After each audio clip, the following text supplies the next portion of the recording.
हमारे बारे में कुछ नहीं सोचा क्या बेटा? मैंने तुझे जन्म दिया, पाल पोस के इतना बड़ा किया, ये सब करने के लिए। बोलना बेटी, पहले हम हमारे सचिन को खो चुके हैं। अगर तुझे कुछ हो जाता तो हम क्या करते बंधु? बंधु, अरे आज तक हजारों मुसीबतें आई, लेकिन हमने कभी मैदान नहीं छोड़ा। फिर आज तूने ऐसा क्यों किया? मैं बहुत डर गई थी बाबा। मैं अपनी बदनामी के डर से बहुत ज्यादा घबरा गई थी। अरे पागल है तू बंधु, हम सब हैं ना तेरे साथ।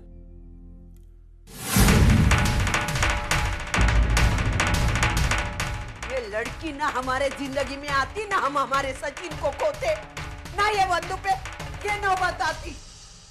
बस कर आई। जब भी कुछ गलत होता है तो उसकी जिम्मेदार अर्चना को ठहराता। इस लड़की को तैरना नहीं आता था, मेरी बेटी को बचाने के लिए पानी में कूदी है, तुझे दिखता नहीं है? इसको इतनी अक्ल नहीं है? इसे तैरना नहीं आता तो क्यों उतरी मेरी बंधु को बचाने के लिए? अगर इसे कुछ हो जाता ना तो इसके घर वाले हमें गालियां बकते। बस करो सविता, तुम्हें कुछ समझता या नहीं? अरे किसी की अच्छाई तुम्हें नहीं दिखती तो ना सही, लेकिन अच्छाइयों को बुराइयों का नाम मत दो।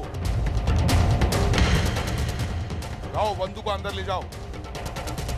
अर्चना, तुम भी अंदर जाना।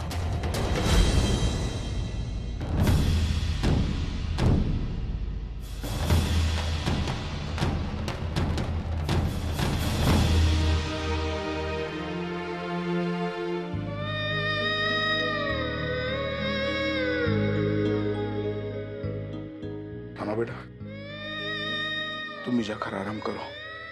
जो भी हो रहा ना काका, सब मेरी वजह से हो रहा। ना मैं बंधु को जाने के लिए बोलता और ना ये सब कुछ होता।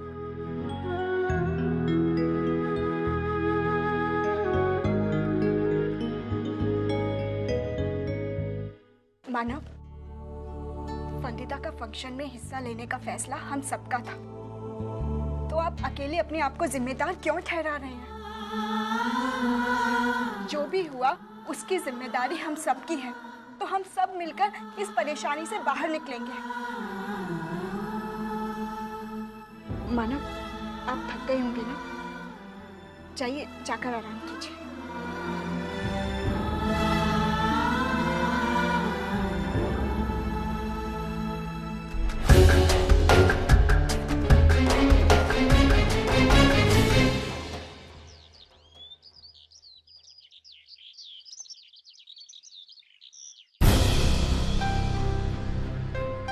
बाबा, हाँ बेटा। चाह। हाँ।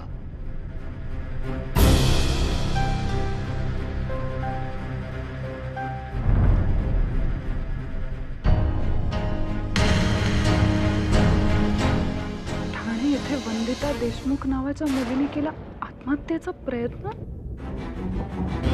बाबा, ये देखिए पेपर में क्या है? क्या हुआ है वर्षा? बाबा, कल रात को वंदिता ने आत्महत्या करने की कोशिश की।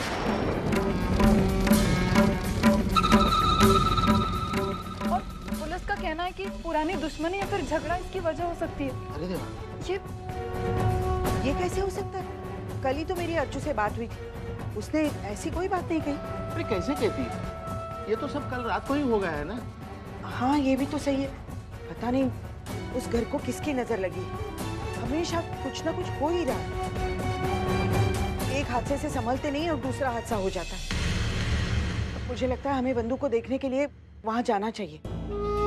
हाँ हाँ सुलोचना, बिल्कुल जाना चाहिए, लेकिन वो क्या है कि मुझे पेंशन के सिलसिले में बाहर जाना है, तो तुम वर्षा को लेकर चले जाना। हाँ ठीक है, मैं चलती हूँ। चल वर्षु, हम जल्दी से तैयार होकर निकलते। चल। ये लो, फिर एक प्रॉब्लम। पता नहीं क्या लिखा है इन लोगों के भाग्य में, जब देखो तब कोई ना कोई मुसीबत तो लगी ही रहती है। अरे ये तो सविता ताई है जो इतना सब कुछ सह रही है। उनकी जगह कोई और होता ना तो कब का टूट चुका होता। लेकिन तुझे लगता है लक्ष्मी, सविता ताई ये सदमा बर्दाश्त कर पाएगी? बेटी की बदनामी का बोझ उठाना कितना कठिन होता है।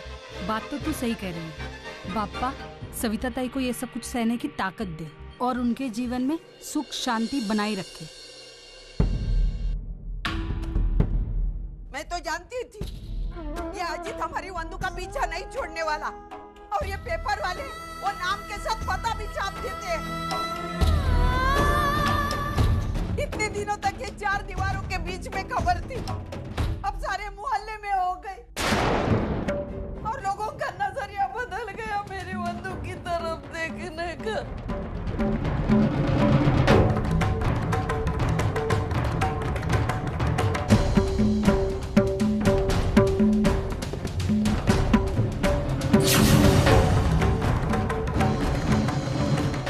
आई वही रुक जा।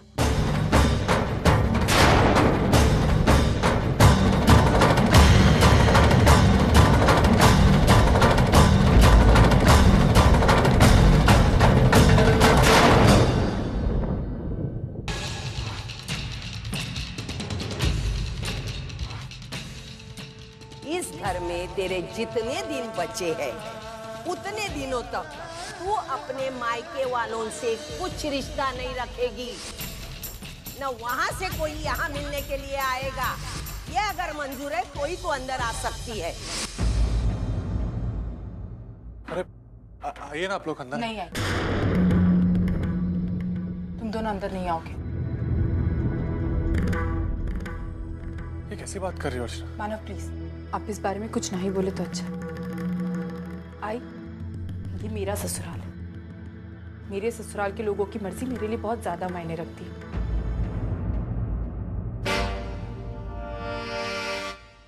वर्षा की सगाई में तूने इन सबको घर से बाहर निकाल दिया तो वो तेरी मजबूरी थी, और आज मैं तुझे इस चौखट के बाहर जाने के लिए बोल रही हूँ, ये मेरी मजबूरी। लेकिन अर्चू, आई, अजीत की खातिर तूने इन सबको घर से बाहर निकाल दिया था। आज उसी अजीत की वजह से मेरे घर वाले पता नहीं क्या क्या भुगत रहे। न चाहते हुए भी तूने अजीत के साथ रिश्ता निभाया। आई,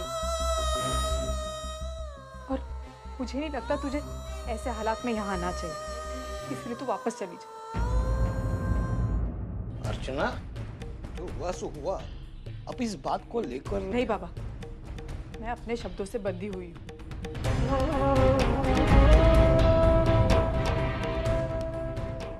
देखो सुलोचना ताई, मैंने तो कुछ नहीं कहा, आपकी बेटी आपको अंदर आने से मना कर रही है। अगर आप अंदर आना चाहती है तो आ जाओ और देखो मेरी वंदू के जिंदगी का तमाशा देखो। आई चल,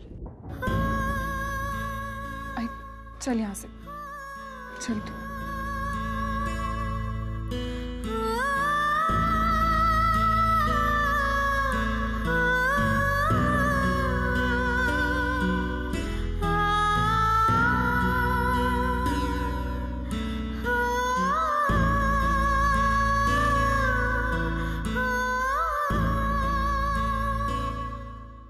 पता है तूने क्या किया है? देख, देख अपनी करतूत।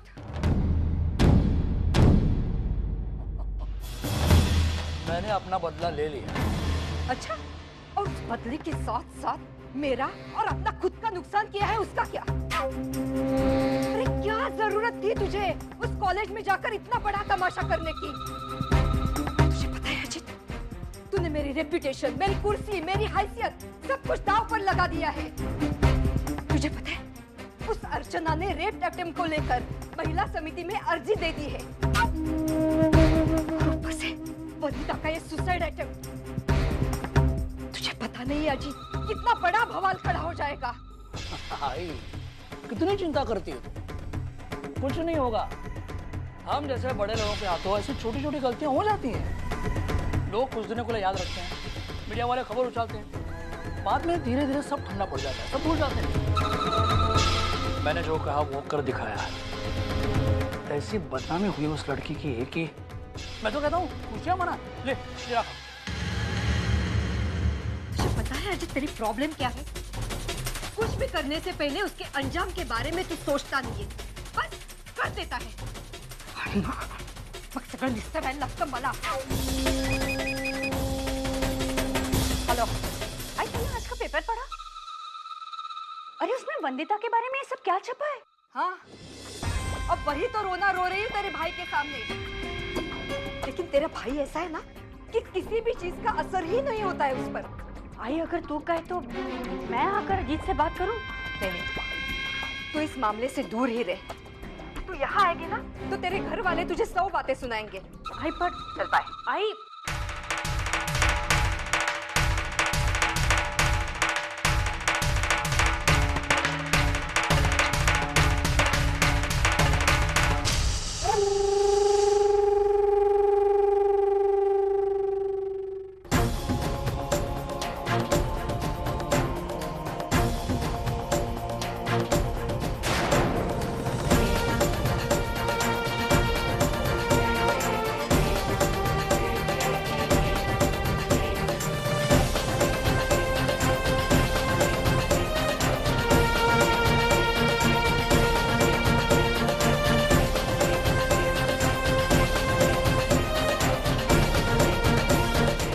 बंधु, अपने आप पर इतनी चिड़चिड़ करके गुस्सा करके तुझे कुछ नहीं मिलेगा। तू जितना चिढ़ेगी, जितना गुस्सा करेगी ना, उससे तुझे तकलीफ होगी, उससे तू कमजोर पड़ेगी, और तू कमजोर पड़ेगी ना तो गुस्से में आकर गलत फैसले लेगी। ऐसा ही गलत फैसला मैंने अपनी जिंदगी में लिया था। बिल्कुल ऐसे ही हालात थे, ऐसा ही दर्द था। बस फर्क इतना है कि आज मेरी जगह तू खड़ी है। कहीं नहीं बंधु, इस तरह अजीत ने मुझे परेशान करके रखा था, मुझे इतना बदनाम कर दिया था, ऐसी ऐसी उंगलियां मुझ पर उठाई थी कि मुझे कुछ समझ में नहीं आ रहा था मैं क्या करूं। मैंने भी गुस्से में आकर मरने की कोशिश की, लेकिन मेरा वो फैसला गलत था। उससे मेरे घर वालों को इतनी तकलीफ पहुंची कि मैं बता नहीं सकती। उस वक्त अगर मैं मर जाती ना तो शायद मेरे दर्द खत्म हो जाते, लेकिन जो दर्द मैं अपने परिवार वालों को देकर जाती हूँ वो कभी खत्म नहीं होता बंधु। हम सचिन को पहले ही खो चुके हैं बंधु, और अगर तुझे कुछ हो जाता तो बता, बाबा का क्या होता, आई का क्या होता, तेरे दादा का क्या होता, और मेरा क्या होता? बता बंधु, मैं तेरी हालत बहुत अच्छे से समझ सकती हूँ। तुझे जो तकलीफ हो रही है ना, मैं महसूस कर सकती हूँ बंधु। और एक बात याद रख, तू कभी अपने आप को अकेली मत समझना, हम सब तेरे साथ खड़े। तुझे बिल्कुल डरने की जरूरत नहीं है, तुझे कोई चिंता करने की जरूरत नहीं है, और ये लड़ाई हम ही जीतेंगे, समझी?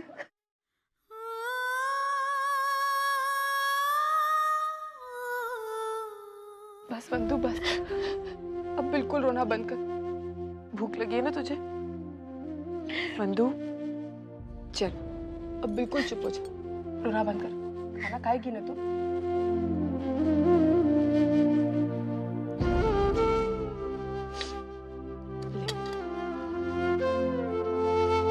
मेरे लिए खा ले प्लीज।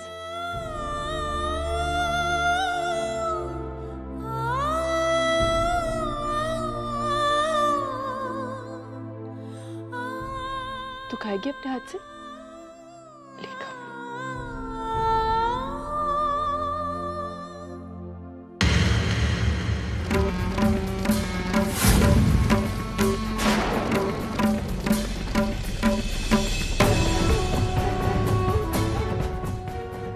मंजू तू खाना खा, मैं आती हूँ।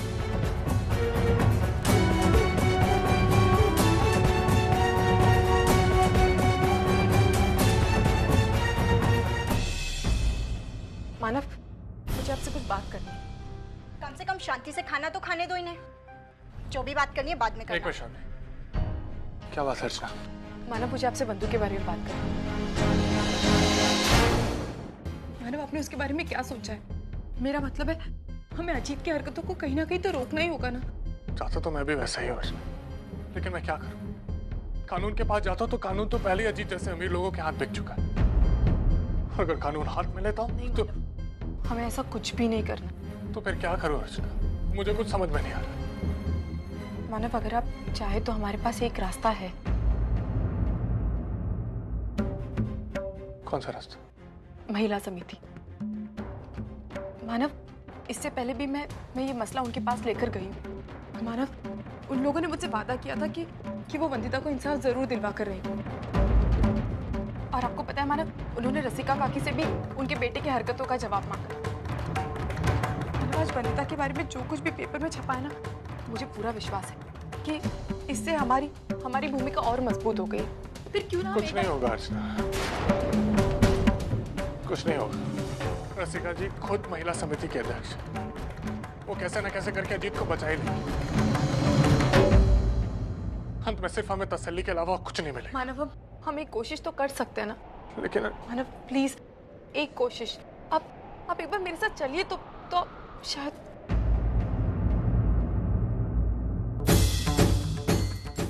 ठीक है, चलो।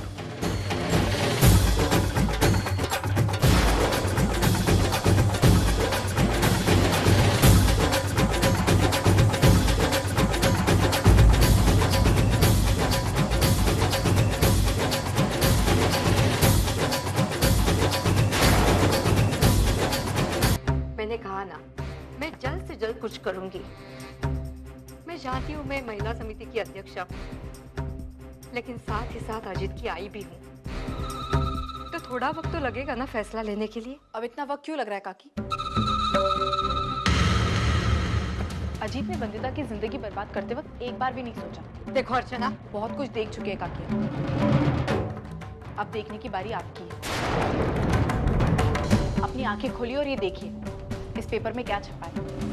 आपके बेटे की वजह से हमारी वंदिता ने आत्महत्या करने की कोशिश की है। कमाल है अर्चना, दुनिया में कहीं भी कोई भी हादसा होता है तो उसका संबंध तुम अजीत से जोड़ोगी? अरे ये भी कोई बात है? देखो, तुम्हारी ननद वंदिता ने आत्महत्या करने की जो कोशिश की है उससे मेरे बेटे अजीत का कोई लेना देना नहीं है। कम ऑन रसिका ताई, कम से कम आपसे तो इस स्टेटमेंट की उम्मीद नहीं थी हमें। कोई पागल आदमी भी ये बता सकता है कि उस दिन कॉलेज के फंक्शन में अजीत ने जो कुछ भी किया वंदिता के साथ, ये उसी का नतीजा है। क्या आपको लगता नहीं है कि आप अजीत को कुछ ज्यादा ही फेवर कर रही हैं? देखिए रसिका ताई, वैसे भी इस मामले को लेकर हम बहुत सीरियस हैं, पर अब तो बात और भी बिगड़ चुकी है। अजीत की वजह से वंदिता ने आत्महत्या करने की कोशिश की है। हम आपको अब ज्यादा समय नहीं देंगे, आपको जल्द से जल्द कोई फैसला लेना होगा। लेकिन मुझे नहीं लगता इस मसले में रसिका जी कुछ कर सकते हैं, क्योंकि अगर वो अजीत के खिलाफ कार्रवाई करते हैं तो उनके अंदर की आई बीच में आती है। क्यों रसिका जी? रसिका ताई, आपने आज तक कई फैसले लिए हैं और हमने भी आपके हर फैसले का मान रखा है, लेकिन बात आज आपके बेटे की है। जिस औरत के बेटे पर वुमन एक्सप्लॉयटेशन का मामला चल रहा हो, उस औरत को इस कुर्सी पर बैठना ठीक नहीं लगता। माफ कीजिएगा रसिका ताई, जब तक इस मसले का कोई हल नहीं निकल जाता, आप इस कुर्सी को खाली कर दीजिए। आपके पास सिर्फ 2 दिन हैं और हम इन 2 दिनों में कोई ऐसा कदम नहीं उठाएंगे जिससे अजीत मुश्किल में पड़ जाए। लेकिन अगर आप अपनी तरफ से अपने बेटे को सजा देने में नाकामयाब रही, तो हमें मजबूरन कानून का सहारा लेना होगा। अब आप फैसला कीजिए कि आप क्या करना चाहती हैं। आज से रसिका ताई की जगह मिसेस कामत उनका पद संभालेंगी। रसिका ताई,